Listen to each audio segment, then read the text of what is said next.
Isang magandang mapagpalang araw muli sa atin lahat mga boss, and welcome back to my YouTube channel. So what's up mga boss? Ngayong umaga na to, since wala naman tayong customer ngayon na dumarating at wala din tayong walk-in na dumarating na mga customer. So gagawin natin makabuluhan tong araw na to at gagawin natin busy yung ating sarili. So kung nakikita nyo mga boss dito sa aking likuran, ito po yung aking small fish shop. So ang gagawin natin, kung nakikita nyo, sobrang dumi na po yung mga tubig ng ating mga aquarium. At ang gagawin po natin dito ay magpapalit tayo ng tubig nila. So mga 70% or 80% tatanggalin natin yung tubig, then papalitan natin ng panibago mga boss. So kukuha lang tayo ng tubig galing doon sa puso, nang sa ganun is hindi naman po sila maninibago, or yun po yung natural na tubig na ginagamit natin para dito sa mga alaga natin mga isda mga boss. So ang dahilan mga boss kung bakit kailangan natin magpalit ng panibagong tubig, kasi supposed to be ito mga alaga natin mga isda dito, lalo yung mga nandito, is nabubuhay naman sila kahit na madumi yung tubig. Kaso dahil siyempre pang display natin at pang binta natin, kailangan kasi na nakikita ng mga customer yung na alaga nating mga isda at alam nila kung ano yung kukunin nila. So ang gagawin kasi natin dito, maliban po kasi sa maglilinis po tayo ng ating mga aquarium at magpapalit ng tubig, is ipapasilip ko din po sa inyo yung ating backyard fish farm. Lagi nang umuulan, araw-araw na pong umuulan dito sa lugar namin. At pangalawa pa po is pagdating ng umaga hanggang tanghali is napakainit po ng panahon.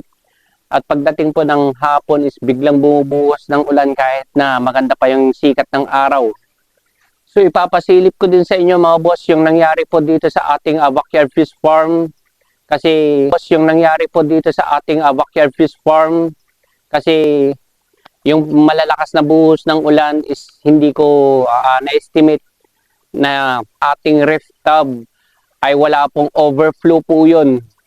So wala pong butas yan. Pag umapaw po yan is direkta na po na yung mga alaga nating mga isda or ating mga fry is lalagpas na po yan at matatapon na po. Pag mangyayari na po is wash out na po yan. Kasi ang nangyari po, yung pagbuhos-buhos po ng malalakas na ulan at yung continuous po na bumubuhos yung ulan, lalo na yung malalakas na buhos ng ulan, ang nangyari po is napuno yung ating ref tub. At hindi lang po yon, yung mga iba nating mga container tub ay hindi po natin nalagyan ng pang-overflow. Lumagpas na po yung tubig doon sa ating container tub. So ang nangyari, yung iba nating mga isda, yung mga fry is natapon na or nagsilaglagan na dahil nga po sa lagpas-lagpas na po yung tubig doon sa ating container tub. So ipapasilip ko sa inyo yon maya-maya at hindi lang po yon. Siguro ang gagawin na lang natin is magbubutas na lang tayo ng pang-overflow para kahit magkaroon ng malakas or mangyari man na magkaroon ulit ng malalakas na buhos ng ulan, ay hindi po makakawala yung ating mga isda at sa ating mga fry. So meron tayong sandali lang at meron lang tayong siguro maya-maya itutuloy natin dahil meron tayong walk-in na naman at meron tayong customer. So saglit lang mga boss.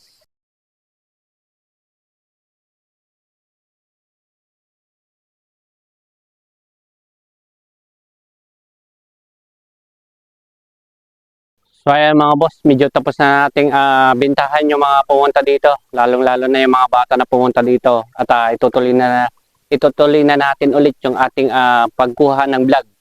So ano pang inaantay niyo mga boss, at ipapasilip ko sa inyo kung ano yung nangyari doon sa ating mga container tub. Kaya ano pang inaantay natin mga boss, tara, punta na natin at silipin na natin sila at nang makita nyo na. So kung nakikita nyo mga boss, ganito yung ginagawa natin. Binubutasan lang natin dito para kahit papano is pag nag-umulan ng malakas is yung mga tubig dito dadaloy. So ang ginagawa lang natin is kumuha lang tayo ng kutsilyo. At yung kukunin natin kutsilyo yung matalas, yung matulis para mas mabilis makabutas. Pero kung wala naman kayong kutsilyo na matulis, ang gamitin nyo dito is pako.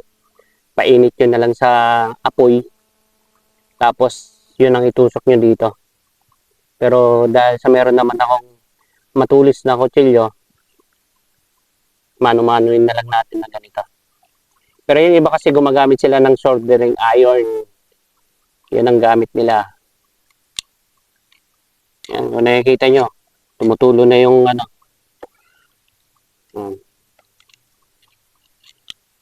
Kasi kung nakikita nyo yung tubig niya, yan, umapaw na. Kaya yung mga isda natin, yung mga fry natin is umapaw din. At nawasaw. So ayan, kung nakikita nyo, yan, tumulo na po. Yan, yan. Yan, tumulo na ng malakas.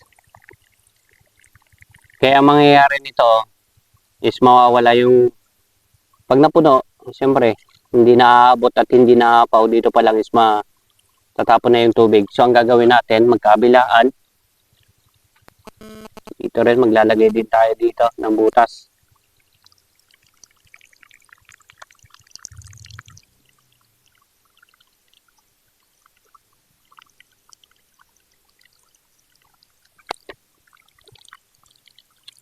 Ayan.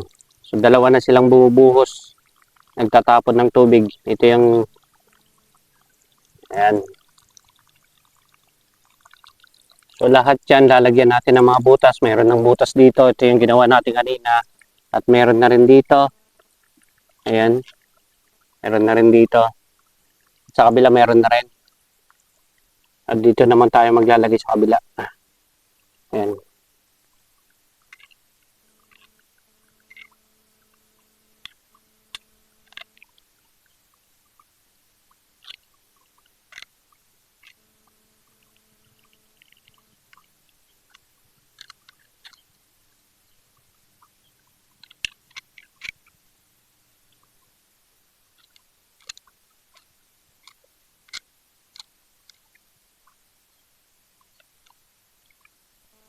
Ayan.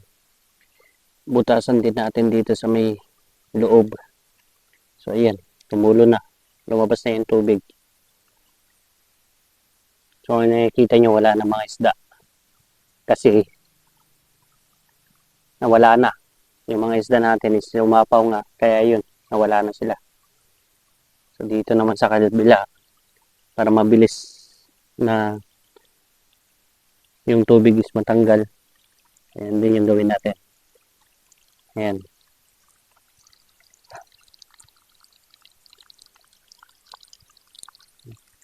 Tumadaloy na. Hindi ba napakastig mga boss? Mabilis na yung buhos nila, oh. So, ang ginawa naman natin dito sa ating ref tub is nagbawas na lang din tayo. Bali, ang ginawa natin kasi hindi naman natin pwedeng butasan to. Yung ref tub kasi matigas yan. Kaya ang ginawa na lang natin dito is nagbawas tayo ng kalahati. Sinaksyon natin para kahit na bumuhos sa malalakas ulit na ulan is hindi basta-basta mapupuno kaagad. Yan. Ang ginagawa ko kasi dito sa ating mga ref tub ay hindi ko na tinatakpan to.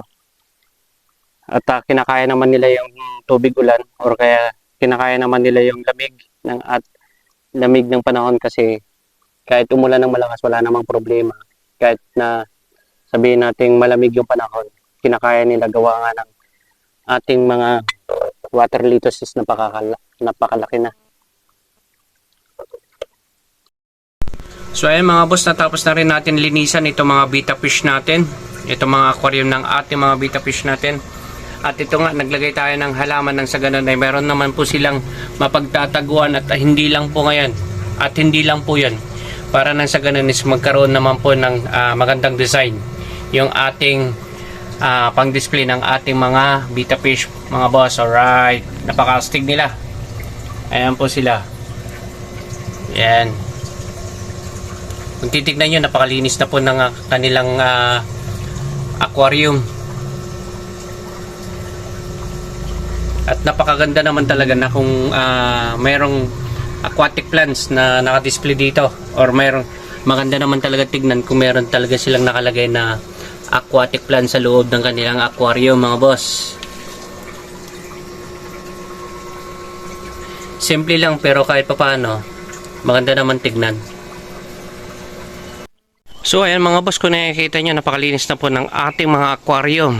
So mas mabilis na lang din makita ng mga customer natin at yung mga bumibili sa atin kung ano yung mga pipiliin nila at kung ano yung mga size na gusto nila, lalong lalo na yung mga kulay na gusto nilang bilhin is mabilis na lang nilang makukuha at mapipili. So ayan mga boss, so andyan yung Glutitra natin, napakalinis at napakalinaw ng kanyang tubig. Ayan yung pingpong natin. At ito pa, ayan mga boss, napakalinis at napakalinaw po. Ayan. Kahit yung mga breeder tank natin is malinis na rin po yan. Ganon din po dito sa ating mga Vita Fish. At dito kung nakikita nyo, bakante po itong malaki nating aquarium kasi nandito po yung mga goldfish. At naubos na rin po yung mga yan. Ayan. Ilang oras din kasi ako naglinis. Pero yung pagod na yan is nawala nung makita ko na sobrang linis na ng ating mga aquarium. So ayan mga boss. So mga boss, hanggang dito na lang po muli ang ating update sa ating mga alagang mga isda. At sana may mga natutunan kayo dito sa aking shinare sa inyo. At lalong-lalo na sa mga nag-aalaga ng mga isda na nasa outdoor po. Kung kayo po'y gumagamit ng mga container tub at walang butas, lagyan nyo na po ng butas nang sa ganun is hindi kayo magsisi bandang huli. At gusto ko rin po hingi ng pagkakataon na to mga boss, lalong-lalo na po sa mga walang sawang nanonood sa ating mga videos at sa ating mga vlog, na please lang po pakishare na lang din po ang video na to. At sa mga hindi pa po nakapag-subscribe dyan, at kung ikaw po ay bago lang sa aking YouTube channel at ikaw po ay naligaw, baka pwede na rin po na pakiclick na rin po ang notification bell at pakisubscribe na lang din po ang aking YouTube channel. At so hanggang dito na lang po mga boss. Hanggang sa muli. Paalam.